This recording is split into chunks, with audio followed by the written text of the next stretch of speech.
touching on what Michaela said, going back to remembering going to the dances, right? So one of the things that in my working with, I worked with Irish and Chin, who were the starters for World Clash, right? So World Okay. Clash is this big festive that would have numerous sounds from different parts of, the world, Jamaica, and they would, basically compete for the world title as that sound system.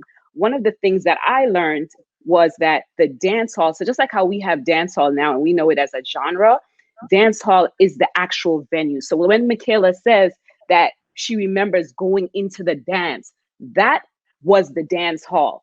You know what I mean? So that's where even that terminology came from, where Mhm. you are now in the dance hall. And the reason for the dance hall is because the songs that was played in the dance hall on these sound systems weren't the ones that you were going to hear on the radio.